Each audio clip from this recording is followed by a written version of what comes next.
Why does it feel like starting is a little bit easier than restarting a habit? We're going to dive into that today. Hey, everybody, and welcome back to I Got This podcast with LEX and MGP. My name is Lex. I've been a personal trainer for 7 years now. Martha is my client, and she has been with me for 4 years. Over our time together, she's lost over 60 pounds, and we have learned so much together. We've learned what works, what doesn't work, and more importantly, we've had so much fun doing it. So join us each and every week as we talk about whatever the hell we want. Hey, everybody, and welcome back to I Got This Pod with Lex and MGP. We are on season 2 of I Got This Pod. We've restarted. We have restarted. It's been about 3 months. 3 months now. Yeah, it's kind of shocking. We were talking about it, and a lot of you guys have actually asked when we are restarting. Yeah, we appreciate the love for sure. I know you got a lot more asks than I did. I had people ask me in person. I had people reach out, like text me. I had people DM me that, through our social media sites. That's so cool. So guys, thank you. Yeah, they were all worried that we were just one and done. And we're like, no, we're just on a hiatus. Yeah, we're talking about, you said we're in production, right? Yes. We were absolutely not in production. We were. We weren't in studio. We weren't in studio. We were thinking about it. We came up with an outline. When by we, I mean you. I did. I came out with like a plan of what we were going to talk about, which we did pivot today. And the reason why was you said, why does it feel like it's so hard to restart a habit instead of start it? And I said, nope, we're talking about that today.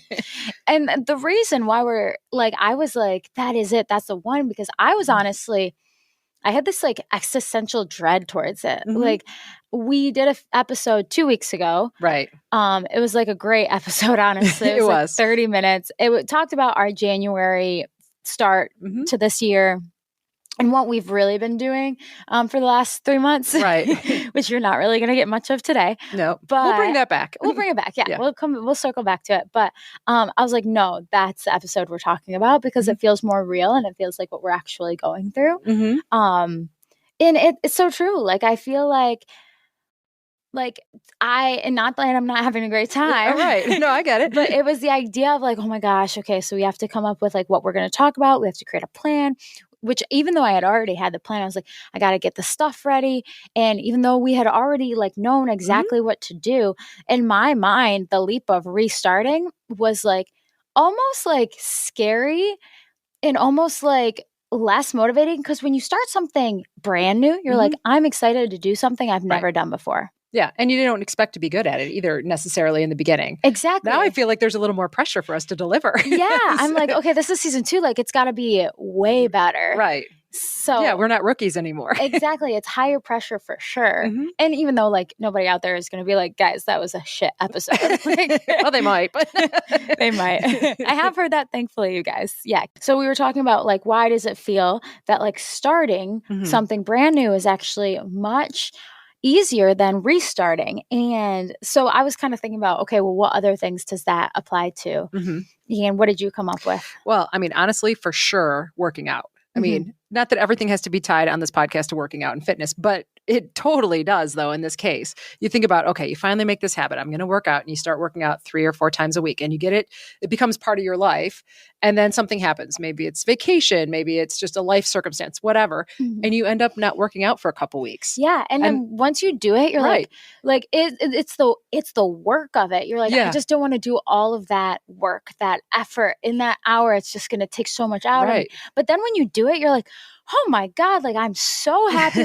Wow, I forgot how good that feels. Yes. Every time I forget, I'm like, oh, wow, I needed that. It's crazy. No, it's true. It's just that dread of getting back there that first time. But then once you're there, it's fine. But you got to get there that first time. Yes. Yes. And then even when you're starting something brand new, you expect to be bad. But when you restart, you're like, well, I know what this entails. Yeah. I know the work that this is involved here. Oh, hello, school year after the summer every year for me. Oh my God. Now I understand. I really do. The end of that 10 weeks, you start getting that dread, and I know it's going to be fine. And I love my job. Yeah. But every August, I always think, how do I get up at 5:30 in the morning? How do I do that? Yeah. Even though I've done it for a long time. Yeah. You think about those things where you're like, how is it physically possible for me to do such difficult things? Yeah. But then once September hits and I'm in it, it's fine. Yeah. But it's just, it's that dread of restarting the school year. Now I like really understand why you, because I knew you like felt it, but I never really, I was like, why does she feel it so deeply that like these last 2 weeks? You had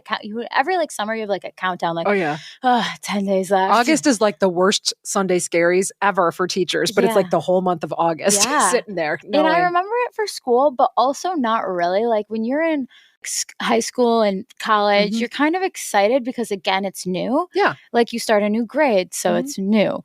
I mean, it's still fun for us and it's still exciting to have new students and to see our colleagues again. And once I'm there, it's totally fine. After like the first day, it's totally fine. Yeah, exactly. So I don't even know why you get that way, but it's still like, oh. Exactly. So then you said like another thing that you thought of was nutrition, right? Oh, right. Yeah. And I liked that one because you're so right. Going off path. What was your... So sometimes, I mean, all of us have those weekends or whatever where you're, we're just throwing pizza down like it's our job and maybe you're drinking some beers and you just, all the stuff you're not really supposed to eat on path or it's not really fueling, your nutrition goals, but we all do it. Everybody does it. Absolutely.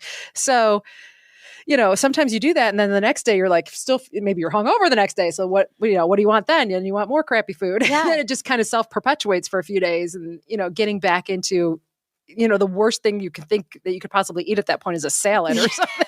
But we're sit down, you're going. Right. Yeah. So sometimes that is tricky as well, getting back on a nutrition habit.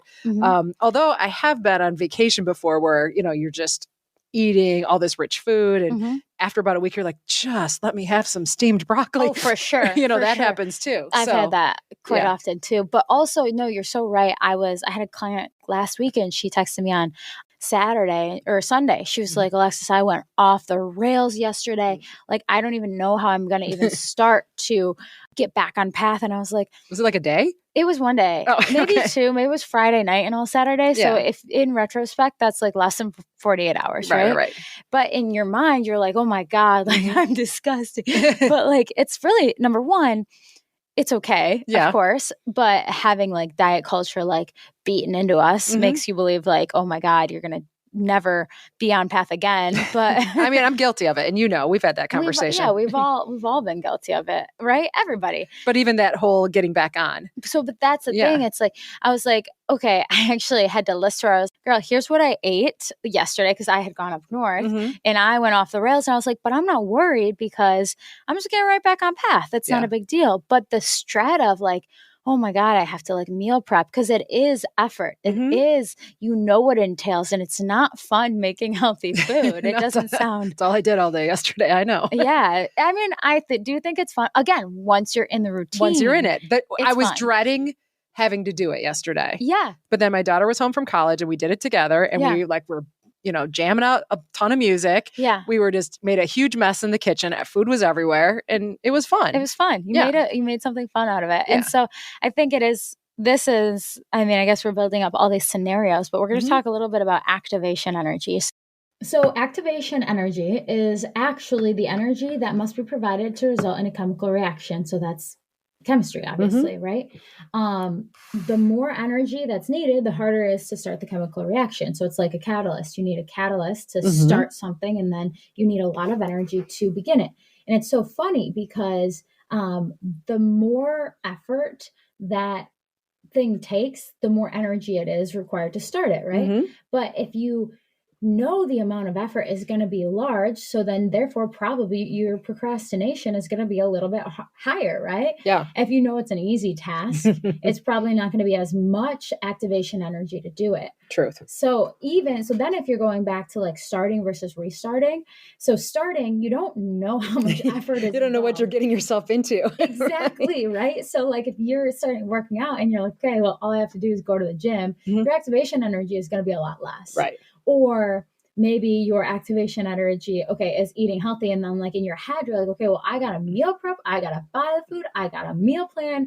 And then I got to like actually eat this food. Right. So then your activation energy for that might be a lot higher. So it's kind of funny how like starting could possibly be a little bit easier than restarting. Because in your mind, the effort could be much higher because basically what you're getting yourself into. Oh, yeah. No, I mean, it's like a scarcity mindset when you think about it. You can't let that kind of kill what you were doing. Can't, let it kill that habit. Yeah. That constant effort that it's going to take. Yeah.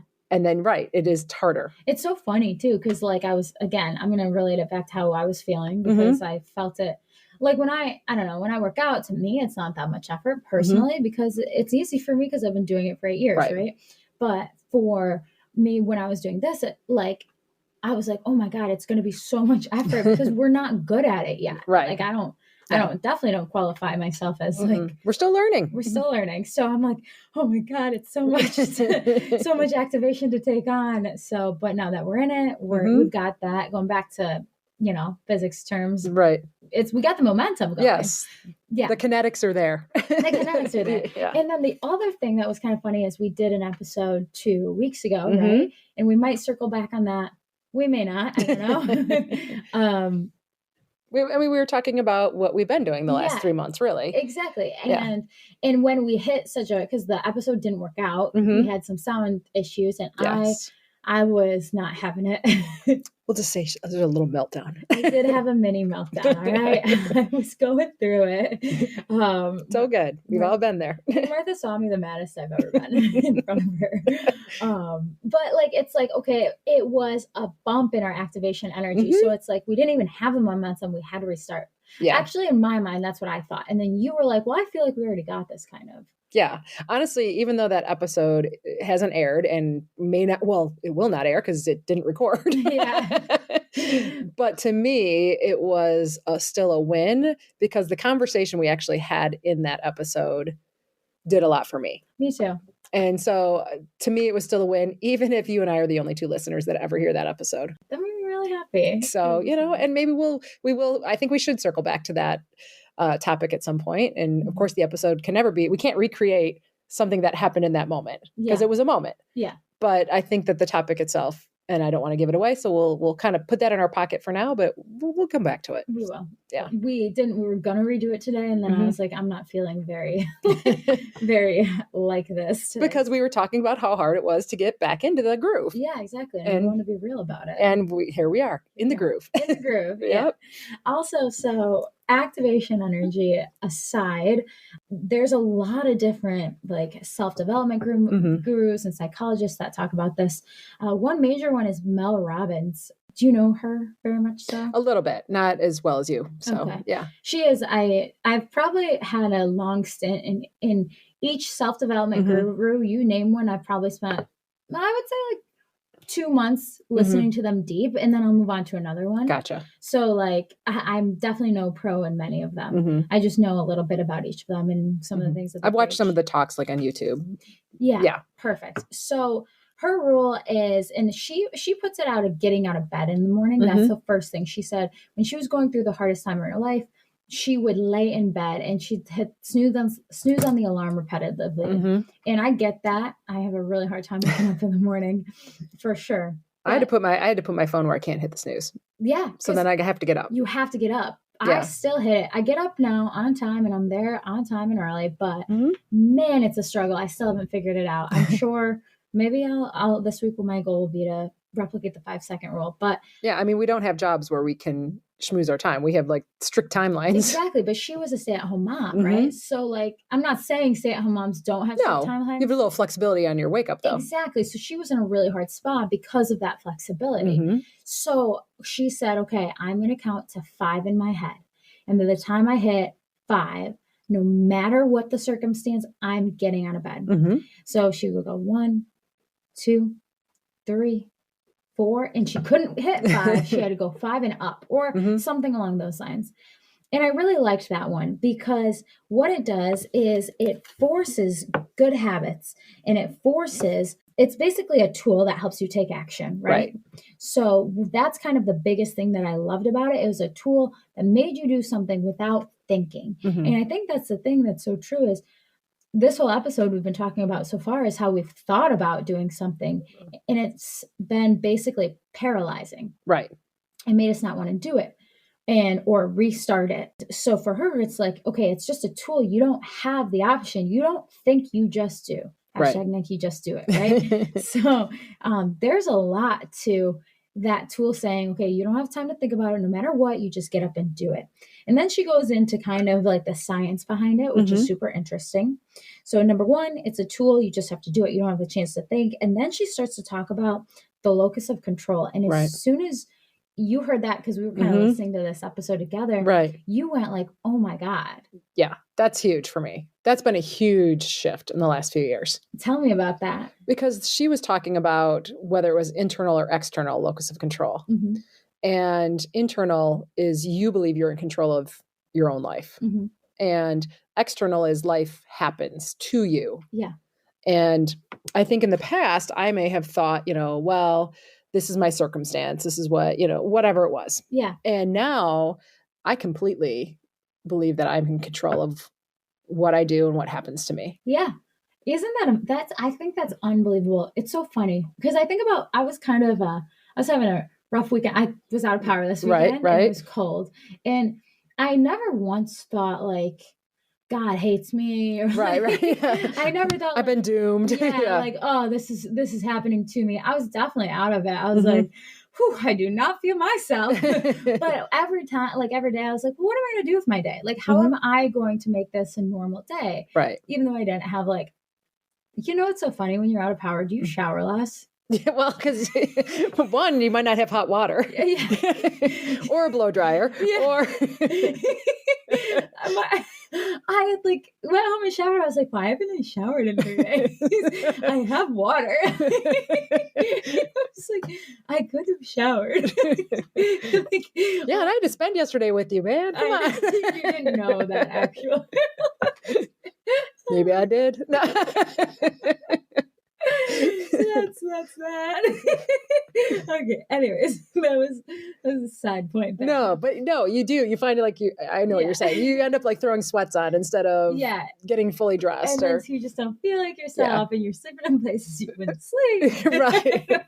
No, we didn't have power last week and I had to go to work the next morning. And I think I was telling you, the kids said to me, Teshnik, do you not have power or something? And I'm like, why? They're like, I don't know, the wet hair, the no makeup, the hoodie. I'm not, I've got my routine now. Anyways. Exactly. Okay, so anyways, those situations, going back to locus of control, you're how you approach those situations is pretty different because you did something that was hard every single day. You worked out every day, you woke up and you ate healthy every day. You did these tiny little things that prove to yourself that you can do hard things. Yeah. And it's not even just in health and fitness. Exactly. I feel like I'm in control of my life decisions now. And the things that I'm not in control of really don't matter. That's been the big piece that's changed. Yeah. The external stuff. Yeah. You can't control the things you can't control. Right. I can't control how other people act or behave. I can't control how other people think. I can't control, I can't control the power being on or not. On being a little bit better every single day. Correct. That's all you can focus on. Yeah. Is yourself. And when I know that I'm in control of me, that's all that matters. And how you respond to others and how you react and how you allow it to affect you.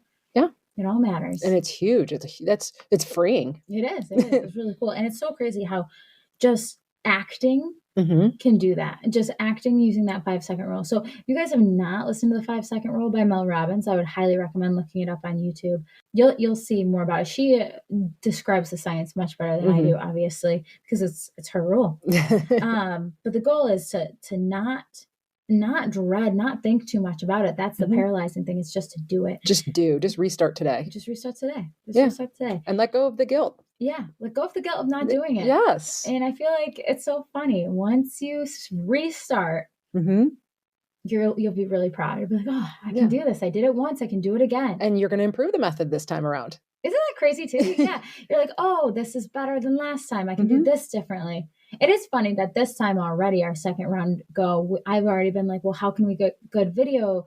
Or does it really matter? Or how can we tweak it so that we enjoy this a little bit more and it's better quality for our listeners? And we made one switch today and that's kind of cool. Those little things are pretty major. And we'll see how it translates. Yeah, I'm excited. Let us know. Well, guys, thank you so much for listening.